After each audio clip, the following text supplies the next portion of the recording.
پاکستان میں student union کے اوپر تقریباً 36 سال ہو گئے ہیں پابندی لگے ہوئے۔ اس کا مراد یہ ہے کہ آپ کو آفیشیلی الاؤ نہیں ہے کہ آپ کسی بھی قسم کی پولیٹیکل ایکٹیویٹیز کر سکیں ایجوکیشنل انسٹیٹیوٹس کے اندر، اور آپ سے ایک ایفیڈیوٹ بھی کچھ یونیورسٹیز میں سائن کروایا جاتا ہے کہ آپ کو رسٹیگیٹ کر دیا جائے گا اگر آپ نے کسی بھی قسم کی پولیٹیکل پارٹی کی حمایت میں یا اس کو جوائن کرنے کے بارے میں بات کی۔ تو وہ کون سے عوامل تھے جس کی وجہ سے ان پولیٹیکل پارٹیز کے اوپر یہ اسٹوڈنٹ یونین کو بین کیا گیا اس ایجوکیشن انسٹیٹیوٹس کے اوپر، اور اس بین نے کتنا کیٹاسٹرفک افیکٹ کیے ہماری ایک پوری یوتھ کے اوپر؟ آج کے ولاگ میں ہم اس ٹاپک کے اوپر بات کریں گے۔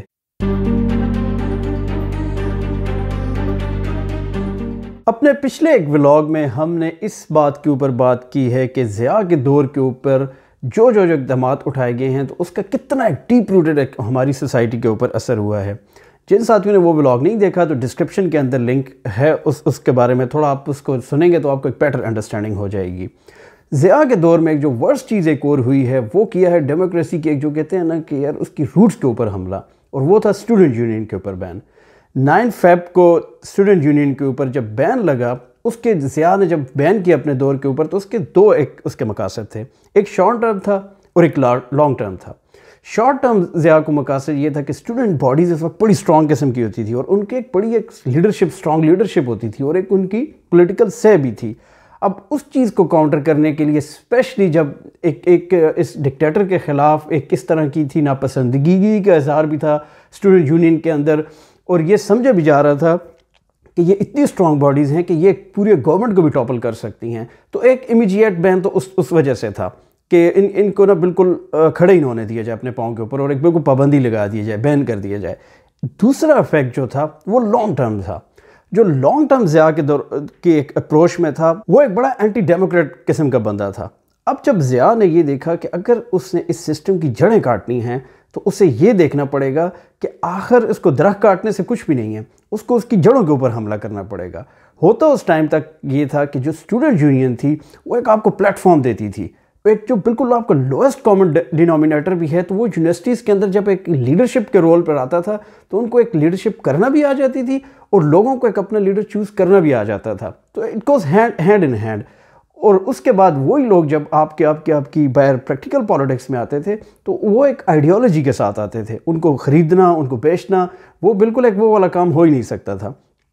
اب جب اس کے اوپر یہ بات کر دی گئی کہ آپ نے جب ان کے اوپر لانگ ٹرم کے اوپر پین کر دیا، اٹ مینس آپ کو ایک دم سے لیڈرشپ ایک ناپید ہونا شروع ہو گئی۔ اور اگر آپ ان 30 سالوں کے اوپر دیکھیں تو لیڈرشپ کی ایک جو ناپید ہونے کی بڑی مین ریزن یہی ہے کہ آپ نے اپنے اسٹوڈنٹس کو اسٹوڈنٹ یونین پالیٹکس کو بین کر دیا اور اس کو بالکل آپ نے سیپریٹ کر دیا ریئل ورلڈ پالیٹکس کے ساتھ سے۔ بہرحال لانگ ٹرم اور شارٹ ٹرم یہ تو وہ تھی جو ایک ان آفیشیل اور ریئلٹی ہے، لیکن اس کو ایک انہوں نے آفیشیل پوزیشن کیا رکھی کہ ان تمام جماعتوں کو بین کیوں کیا جا رہا ہے؟ ضیاء نے کہا اس کی 2 ریزن ہیں۔ پہلے تو یہ ہے کہ اسٹوڈنٹ پالیٹکس کرتے ہیں اور وہ اپنی ایجوکیشن کے اوپر دھیان نہیں دیتے۔ تو اگر آپ سٹیٹسٹک اٹھا کے دیکھیں تو 1984 سے جب سے یہ بین ہوا ہے اور ابھی تک 30 سالوں کے اندر اگر اسٹوڈنٹ یونین کو آپ نے بین کیا ہے تو ہم نے کون سا ایجوکیشن کے میدان میں بھی تیر مار لیا ہے؟ آپ کی ہارڈلی 2 سے 3 یونیورسٹیز ایسی ہیں جو اس وقت ٹاپ کی آپ کی ایک یونیورسٹیز کنسیڈر ہوں گی، 1000 میں شاید رینکنگ میں آتی ہوں گی۔ اس کے علاوہ شاید آپ کی یونیورسٹی تو ایسی ہیں کہ وہ ایک بالکل جو ایک نارمل قسم کا گریجویٹ بھی پیدا نہیں کر سکتی یہاں ہی۔ اور اگر آپ اس کی مثال دیتے ہیں گلوبلی کیا ہوتا ہے، انڈیا کے اوپر ہے، آپ کی وہاں بڑی یونیورسٹیز ہیں، اسٹوڈنٹ یونین بھی ہیں، اور ان یونیورسٹی سے آپ پھر سٹل رینکنگ بھی دیکھ لیں تو یہ والا آپ آرگومنٹ کسی بھی طرح بائی نہیں کر سکتے گورنمنٹ کا کہ اسٹوڈنٹ یونین کی وجہ سے اسٹوڈنٹ کی تعلیم کے اوپر اثر پڑتا ہے۔ حالانکہ یہ تو ادر وے اراؤنڈ جانا چاہیے۔ آپ نہ صرف آپ کے جو ایجوکیشنل انسٹیٹیوٹس ہیں وہ آپ گروم کرتے ہیں اسٹوڈنٹس کو ایک ریئل ورلڈ کے لیے، لیٹ سے اگر کوئی ڈاکٹر بننا ہے یا انجینئر بننا ہے تو آپ ان کو اتنا ساری چیزیں پڑھاتے ہو اس ٹاپک کی تاکہ وہ کل جب اگر پریکٹیکل میدان میں جائیں تو وہ سکلز امپلیمنٹ کریں۔ اسی طرح آپ کی جو ایک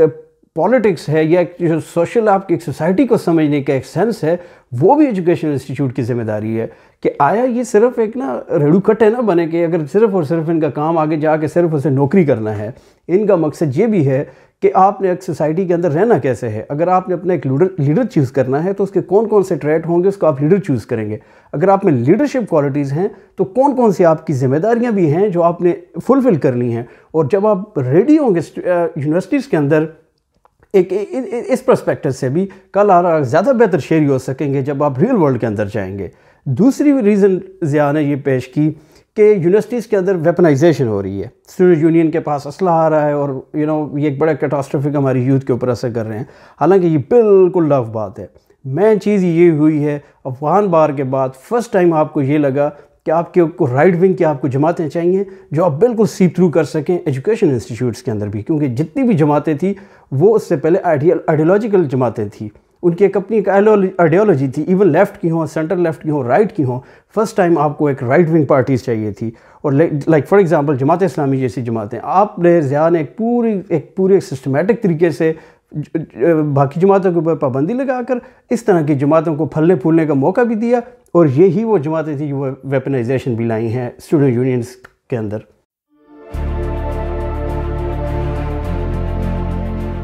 اسٹوڈنٹ یونین نے بڑا کیٹاسٹرافک افیکٹ کیا ہمارے اسٹوڈنٹس کی گروتھ کے اوپر ان آل 3 ڈیکیڈز میں، لیکن اس کا جو ایک امیجیٹ افیکٹ ہوا ہے اسٹوڈنٹس کے اوپر، ان بیچاروں کی کوئی سہ ہی نہیں رہی ہے۔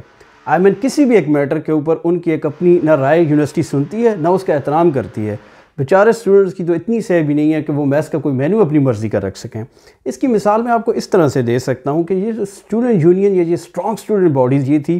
کہ ان کا کوئی نہ کوئی ایک جب یہ جیتتی تھی پارٹیز تو جو جیتنے والا ہے اس کے ایک ریپرزنٹیٹو ہوتا تھا اور وہ سب کو ایک ریپرزینٹ کرتا تھا لائک اے پرائم منسٹر۔ اب وہ جب وہاں اسٹوڈنٹ یونین باڈی کا ریپرزنٹیٹو بیٹھا ہوا ہے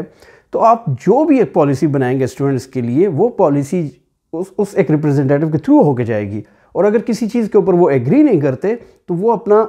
حق پورے کا پورا منوانے کے لیے کوئی بھی پروٹیسٹ کر سکتے ہیں، یا جس طرح بھی ایک ڈیموکریٹک طریقے سے ہے۔ ایک تو اس سے یہ ہوتا تھا کہ وہ ایک ڈیموکریٹک نارم سیکھتے تھے کہ ایک ڈیموکریٹک ورلڈ کے اندر اگر آپ اتھارٹی کے ساتھ ایگری نہیں کرتے تو ڈس ایگریمنٹ کا طریقہ کیا ہے، اس کا طریقہ کار ڈنڈے مارنا نہیں ہے، اس کا طریقہ کار ایک بات کرنے کا ہے، اور ایک آپ ایک پروٹیسٹ کرتے ہو کسی بھی طرح، وہ چیز بالکل ہو گئی۔ اب آپ کی یونیورسٹیز کوئی بھی رول بناتی ہیں، کوئی بھی آپ کے اندر ایک جو ہے تو کوئی فیسز زیادہ کر دیتے ہیں، ہاسٹلس کے پرابلم ہوتے ہیں، دے جسٹ ڈونٹ کیئر، کیونکہ اتھارٹی ان کے پاس اتنی پاور ہے آپ نے یونیورسٹی مینجمنٹ کے پاس، ٹیچرس کے پاس، کیونکہ آپ نے ایفیڈیوٹ وغیرہ سائن کروائے ہوتے ہیں اور اس کے پاس پوری ایک بیکنگ ہوتی ہے لیگلی، وہ آپ کو رسٹیگیٹ کر سکتے ہیں، یونیورسٹی سے نکلوا سکتے ہیں، آپ کے پاس ہیوی فائن کر سکتے ہیں۔ اس طرح سے کرتے کرتے بالکل آپ نے ایک کمزور اور ریلو کٹا کلاس اسٹوڈنٹس کی پیدا کر دی۔ ایک مثال میں آپ کو اور دوں، جب اسٹوڈنٹ یونین اسٹرانگ تھی تو آپ ایک مشہور ہوتا تھا کراچی یونیورسٹی کے اندر روبرو پروگرام، اس کا نام روبرو ہوتا تھا۔ کراچی یونیورسٹی کے لان کے اندر بیٹھتا تھا آپ کا وی سی، اور سب کے سب اسٹوڈنٹ یونین کی باڈی کے سب عہدیدار اور ایون عام اسٹوڈنٹس بھی بیٹھتے تھے، اور وہ کوئی بھی پالیسی جو ہوتی تھی جو بنی ہوئی ہیں ان کے اوپر ان کو جواب دہ ہوتا تھا، اور جو اگر کوئی نیکسٹ بنانا چاہتے ہیں تو وی سی صاحب کو بتانا پڑتا تھا، وی سی کے کیڈر کو، کہ بھئی یہ ہم پالیسیز آپ کے ہاسٹلز میں یا فیس کے اندر امپلیمنٹ کرنا چاہتے ہیں، اور ان کی ایک پوری رائے لی جاتی تھی۔ تو اس قسم کا ایک جو امپیکٹ تھا وہ ایک دم سے وہ ساری پاور اسٹوڈنٹ یونین یا اسٹوڈنٹ کے ہاتھوں سے وہ چلی گئی۔ بین کا دوسرا بڑا جو امپیکٹ لانگ ٹرم میں ہوا ہے، اس سے پہلے ایک جماعتوں کے اندر پلورلزم تھی، ایک انٹر ہارمنی تھی، اور ایک جو ہے نا کہ مختلف ایتھنک قسم کے ایتھنیسٹی کے بھی لوگ ایک جماعت کے اندر تھے۔ مور اور لیس جو جماعتوں کا جو ایک کلچر تھا وہ تقریباً ایک فیڈرل جماعتوں کے بیس کے اوپر تھا، آئیڈیالوجی کے اوپر بیس تھا، یہ لیفٹ کی ہے، یہ رائٹ کی ہے، یا یہ سینٹر لیفٹ کی ہے۔ اب اس کے اندر یہ کوئی بھی ریلیجن کے ہو سکتے تھے، کوئی بھی ایریے کے علاقے کے لوگ ہوتے تھے، اور پھر وہاں اسٹوڈنٹس کو یہ چیز ایک سمجھ آ گئی کہ آہستہ آہستہ کہ اگر آپ نے پولیٹیکل ایک کلچر کے اندر رہنا ہے تو اس کلچر کے اندر آپ کو ایک پیسفل مینز کے ذریعے، نان وائلنس کے ذریعے، ایک تو آپ کو ڈسکشن کرنا آ گئی دوسری پولیٹیکل جماعتوں کے ساتھ، دوسرا آپ کو یہ بات سمجھ آ گئی جب ایک جماعت ہوتی ہے تو وہ ایک ایتھنیسٹی اور یہ تمام چیزیں تھوڑی سی بالا تر ہوتی ہے، تو اس کے اندر آپ نے دوسرے آپ ایتھنیسٹی کے بندے کی کس طرح دوسرے علاقے کے بندے کی بات کو بھی برداشت کرنا ہے، یہ ایک سب آپ کی گرومنگ ہو رہی تھی۔ اب ہوا کیا، جب یہ بین ایک دفعہ لگ گیا آپ کی ان جماعتوں کے اوپر، لائک فار ایگزامپل NSF تھی، نیشنل اسٹوڈنٹ فیڈریشن تھی، وہ بالکل اس کا جو ایک لیفٹسٹ جماعت تھی، لیکن اس کا ایک جو مائنڈ سیٹ تھا وہ بالکل اسی طرح تھا کہ یار دس جماعت is meant to be for every one. اب جب آپ نے ایک دفعہ بین کر دیا، اس بین کے بعد کون سی وہ چھوٹی چھوٹی ایسی جماعتوں نے کیا نام ہے اس کی جگہ لی۔ فار ایگزامپل میں اگر یو ٹی کے ایگزامپل دوں، میں یو ٹی سے پڑھا، وہاں پہ جب ہم تھے ہمارے دور کے دوران، ٹھیک ہے وہاں اس طرح پولیٹیکل جماعتیں بنانے کی اجازت تو نہیں ہے، لیکن ان آفیشلی جو بھی چھوٹی موٹی جماعتیں تھیں ایک سٹرکچر تھا۔ پختون اسٹوڈنٹ فیڈریشن تھی، ہزارہ اسٹوڈنٹ فیڈریشن تھی، مروت اسٹوڈنٹ فیڈریشن تھی، مطلب کوئی ایتھنیسٹی رہ نہیں گئی تھی جن کی اپنی کوئی فیڈریشن نہیں تھی. اور تو پھر یہ ہوتا ہے جب آپ نے نا ایک دفعہ، اور جو ایتھنیسٹی کی نہیں تھی وہ ریلیجس تھی. یہ جماعت اسلامی والے آگے، یہ دوسرے آگے، JUI والے آگے، سب نے ایک ڈویژن تھی ریلیجن اور ایتھنیسٹی کے اوپر. جب یہ چیز ہوئی، اس چیز نے چیزوں کو زیادہ ایکسٹریم کر دیا، ایک دوسرے کے برداشت کے ایک مادے کو کم کر دیا. کیونکہ جب آپ نا پالیٹکس ایک دم ریلیجیس یا ایتھنک بیسس کے اوپر کرتے ہیں تو فیڈرل ایک جو جماعت کا کانسیپٹ ہے وہ آہستہ آہستہ ختم ہو جاتا ہے. اور جب یہ جماعت ختم ہوتا ہے تو جو پہلی چیز جنم لیتی ہے وہ انٹالرنس ہے. آپ کی ایک برداشت کا مادہ نہیں رہتا، اور انٹالرنس جب ختم ہوتی ہے تو وہ اسٹریٹ اوے آپ کو وائلنس کی طرف لے جاتی ہے. تیسرا جو اس بین نے بڑا ایک جو مجھے لگتا ہے کہ ایک افیکٹ کیا ہے، وہ ہمارے اسٹوڈنٹ کو آل ٹوگیدر سوسائٹی سے، پالیٹکس سے ڈسکنیکٹ کر دیا. آئی مین لائک ایک آپ نے پالیٹکس کو یا سیاست کو ایک بالکل گھر ہی بنا دیا، اور ایک گندا کھیل اس کو جس طرح کا ایک بنا کے چھوڑ دیا. لوگ اس سے دور ہونے لگے. اب آپ کا اسٹوڈنٹ اتنا ڈسکنیکٹ ہے، آپ کا ایجوکیشن کا انسٹیٹیوٹس کے اندر جو اسٹوڈنٹ جاتا ہے اس کا جو مین ہے کہ وہ رہ جاتی ہے جو ایک زندگی کا کہتے ہیں نا جینے کا مقصد، کہ میں ایک اچھے سے اچھا گریڈ لے لوں، 4/4 میرا GPA آ جائے، اس کے بعد میری ایک اچھی سی جاب لگ جائے، بچے ہو جائیں، فیملی ہے، ساری چیز ہے. ایک آپ کی جو پوری ایک زندگی کا مقصد ہے نا، وہ آپ انڈیویجولیٹی کے اوپر لے آئے کہ وہ اس کی ایک سوچ اب انڈیویجول ہے. کیونکہ پالیٹکس سے وہ ڈسکنیکٹ ہے سوسائٹی سے. وہ یہ سمجھتے ہی نہیں ہے کہ کچھ اس کے فرائض سوسائٹی کے لیے بھی ہیں. اگر اس نے کل ریئل ورلڈ کے اندر جانا ہے، اس نے اپنے لیڈرز کو چوز کرنا ہے، کسی پارٹی کو ووٹ دینا ہے، 1 2 3 وہ کون سے ایسے ٹک ہوں گے، اس کے بعد وہ ایک لیڈر کو چوز کرے گا. یا اگر وہ لیڈر بھی ہے،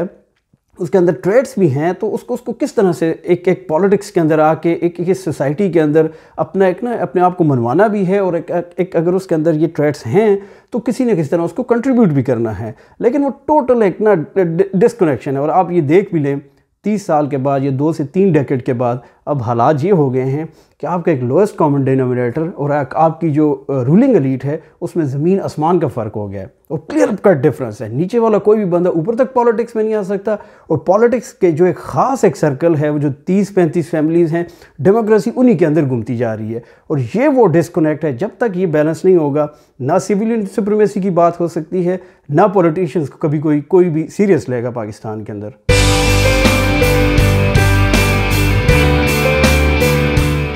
آخر میں ایک اوپر میں یہ بات کہنا چاہوں گا کہ ایک صرف ڈکٹیٹر کے اوپر ڈال کے اسٹوڈنٹ یونین بین ہم بالکل اس بات سے آنکھیں نہیں چرا سکتے کہ ہمارے اس کے بعد جتنے بھی جو سویلین لیڈرشپ بھی آتے رہے ہیں وہ بھی ایک اپنی ذات کے اندر سویلین ڈکٹیٹر تھے. کسی نے بھی کوشش اس طرف نہیں کی کہ اسٹوڈنٹ یونین کو بحال کیا جائے یا پالیٹکس کو نچلے لیول تک لے کے جایا جائے. تھوڑی سی کوشش ہوئی پیپلز پارٹی کی طرف سے، بینظیر کے دور میں بھی ہوئی، اس کے بعد یوسف رضا گیلانی کی بھی دور میں ہوئی، لیکن وہ کبھی بھی کوششیں کارگر ثابت، لیکن وہ بھی ایک سیریس ایفرٹ بھی نہیں تھی. اور مسلم لیگ نے تو کبھی اس سلسلے میں کوشش ہی کبھی نہیں کی ہے. PTI کے بعد البتہ لگتا تھا عمران خان، کیونکہ ایک یوتھ انصاف اسٹوڈنٹ فیڈریشن، ان لوگوں نے PTI کے اوپر پاور میں آنے میں ایک بڑا کنٹریبیوٹ کیا ہے، یہ بھی ایک میٹر آف فیکٹ ہے. لیکن اس کے باوجود ایک وہی جو والی بات ہے، جو ایک سویلین ڈکٹیٹرشپ مائنڈ سیٹ ہے، وہ ہمارے سویلین کا وہ بھی ایک بہت بڑا پرابلم ہے. کوئی بھی اس کے اندر انٹرسٹڈ نہیں ہے، کیونکہ سب کو یہ لگتا ہے کہ یہ ایک نیا قسم کا کٹا کھل جائے گا، ایک نئی ہرڈل آ جائے گی، اسٹوڈنٹ یونین کو بھی جاب دے، گورنمنٹس کو ہونا پڑے گا. لیکن میرا ایک ذاتی یہ خیال ہے کہ اگر جمہوریت نے پھلنا پھولنا ہے پاکستان کے اندر، تو ہمارے سویلین اور یہ پولیٹیکل پارٹیز کو یہ بات سمجھنی ہوگی کہ آپ کو اسٹوڈنٹس کو پالیٹکس کے اندر انوالو کرنا پڑے گا. میں بھی اس کا افیکٹ آپ کو ڈیکیڈ کے اندر نہ آئے، ڈیکیڈ 2 ڈیکیڈ بعد جب یہ لیڈرشپ جب اوپر کسی جگہ کے اوپر آئے گی تو یو ول سی کہ ہماری ایک ڈیموکریسی بھی اسٹرانگ ہوگی، اور ہمارا ایک پورا ایک سسٹم بھی چینج ہوگا، اور ایک مور اینڈ مور ایک جو ٹالرنٹ قسم کے پولیٹیشینز ہیں، اور وہ پولیٹیشین جو آئیڈیالوجی کو پریفر کرتے ہیں اپنے چھوٹے چھوٹے مفاد سے، اس طرح کے پولیٹیشینز بھی آئیں گے. I hope you got the point here. Thank you very much for watching.